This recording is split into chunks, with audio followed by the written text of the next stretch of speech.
Vários amigos meus me pedem ajuda para dar uma olhada no currículo deles, saber o que pode melhorar, o que tá faltando, ou até como formatar. Então eu resolvi fazer esse vídeo para te ajudar a justamente saber como montar um currículo, porque é realmente algo difícil a princípio, mas com algumas dicas ou utilizando algum template fica muito fácil. Vamos lá? Eu tenho aqui então um template, na verdade, que eu fiz, que eu vou compartilhar inclusive no link para vocês, e vamos preenchendo ele, vamos vendo como a gente faria, né? Primeira coisa que tem que ter em todo o currículo e é muito importante: seu nome, sobrenome e suas informações de contato. Senão, a empresa não vai poder entrar em contato com você. Então, primeira coisa, vou preencher como se fosse um currículo meu aqui, por exemplo, botar meu nome e sobrenome, Gabriel Saldanha. Se você estiver trabalhando em algum lugar e achar importante colocar esse cargo, você pode colocar, mas isso é opcional. Vou pôr aqui, por exemplo, analista de sistemas, como o meu cargo atual. E, claro, um e-mail, que eu gosto de botar em uma linha o e-mail, meu telefone com DDD, não esqueça disso. E, por exemplo, link para o meu LinkedIn, caso eu queira, né? E logo na linha abaixo também colocar meu endereço, certo? Lembra de botar cidade, com estado, tudo mais. Pode ficar tranquilo que eu vou, como eu disse, eu vou disponibilizar esse template. Então você vai poder ter tudo certinho, o template vai estar com algumas instruções mais claras também. Começando aqui, eu gosto de colocar, em geral, o que eu chamo de headline, que é basicamente uma descrição muito breve, um resuminho sobre você, sobre sua posição atual. Por exemplo, aqui eu escrevi, né, algo como, não é a verdade, é só um exemplo: analista de sistemas com 5 anos de experiência atuando no mercado de pagamentos, com especialização na administração de banco de dados. Isso é legal porque a empresa já bate o olho no seu currículo e já tem uma ideia de quem você é, com que você trabalha. Muitas pessoas usam isso também para botar, por exemplo, o objetivo, buscando novas oportunidades em uma certa área, buscando aprender mais sobre tal coisa. E isso também, lembrando, você pode trocar esse texto de acordo com a empresa para a qual você está mandando ou para o cargo para o qual você está aplicando. Vamos continuar então? Falando agora da parte mais importante, que é a experiência, eu crio uma seção experiência, né? Claro. E mais uma vez, essa formatação vai estar disponível no template, então não se preocupe em saber, aqui é o título 1, título 2, aqui é subtítulo. Em geral, sigo experiência, aqui eu coloco o nome do cargo. Então, tudo em itálico, eu gosto de colocar, é o formato que eu sigo: o nome da empresa, a cidade, o estado, né, aqui a sigla. Quando comecei, então coloco o mês e o ano, e quando eu terminei, o mês também e o ano que eu fiquei naquela posição. Para a sessão de experiência, eu coloquei aqui um exemplo de como que eu gosto de fazer, e a gente vai olhando esse exemplo e como eu fiz ele embaixo aqui, né? Então a primeira coisa que eu gosto de colocar é o cargo, e aqui você pode ver que eu coloquei analista de sistemas, e o nome da empresa em itálico, a cidade, a data de início e a data de fim. E como você pode ver nessa linha aqui, tá a empresa dos sonhos, que seria o nome da empresa, cidade, estado e quando comecei, janeiro de 2020, por exemplo.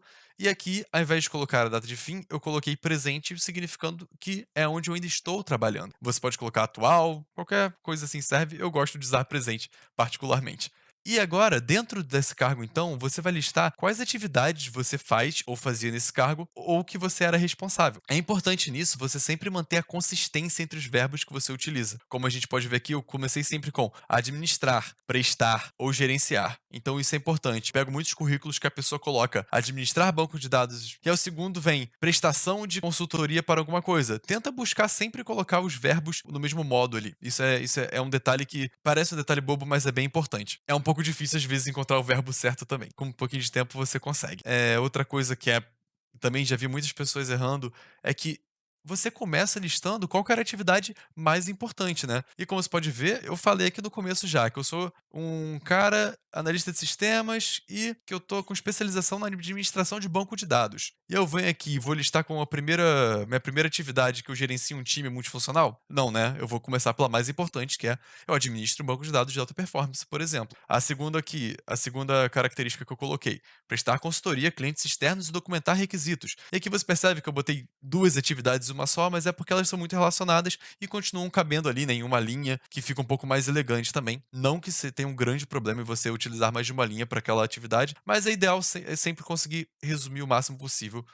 Seguindo agora, então, para a formação acadêmica, eu gosto de seguir um padrão parecido com o que eu fiz para a experiência. Então, eu começo aqui colocando o título, o meu título, no caso, que seria o equivalente ao meu cargo. Por exemplo, como a gente pode ver aqui embaixo, bacharel em ciência da computação. E logo embaixo eu coloco o nome da instituição, o endereço, o ano de início e o ano de fim. E aí, nesse caso aqui, eu coloquei, por exemplo, Universidade Federal Fluminense, que é em Niterói, o estado, e eu coloquei 2015 e 2019. E aqui é mais gosto pessoal, eu não costumo colocar o mês de início ou de fim. Se você quiser, você pode colocar algo como 2015.1 até 2019.2, mas eu sinceramente acho que é um detalhe que não agrega muito valor aqui. Eu prefiro deixar sem, eu acho que fica mais limpo. E se você quiser, ao invés de usar bullet points, eu gosto de usar uma frase só, e isso aqui é opcional, você nem sempre precisa colocar isso. É só se você tiver desenvolvido algum projeto importante na faculdade. Por exemplo, eu coloquei responsável pelo projeto Programa E, ensino de programação para adolescentes de baixa renda. Eu inventei isso, não sei se existe. Me desculpa, pessoal do Programa E, se já existiu uma empresa com esse nome. Eu não costumo não colocar em bullet points porque eu acho que vai acabar dando muito destaque para as atividades da faculdade. E já que você está mandando um currículo para o mercado de trabalho, é melhor você deixar sempre o destaque para as suas experiências de trabalho, né? Até porque você vai colocar o quê? Passei com 8 em cálculo, que eu duvido que muita gente tenha feito. Seguindo agora para a área de competências, eu acho que é algo que é um pouco mais subjetivo até. Tem gente que gosta de chamar de habilidades. Eu, em geral, gosto de destacar aqui sempre. Se eu falo algum idioma fluentemente, eu considero um erro comum. Pessoas colocam todas as línguas que ela tem algum conhecimento. Aí a pessoa vai e coloca espanhol básico, aí bota alemão intermediário, e aí coloca francês básico. Só que assim, se eu tô aplicando para uma vaga de trabalho, não interessa para ele se eu sei falar espanhol básico, se eu não vou conseguir trabalhar com espanhol, certo? Então você só coloca as línguas que você é fluente e ou que você se sentiria confortável trabalhando com, beleza? Fica a dica, fica mais limpo, fica mais profissional. Espanhol básico, tira.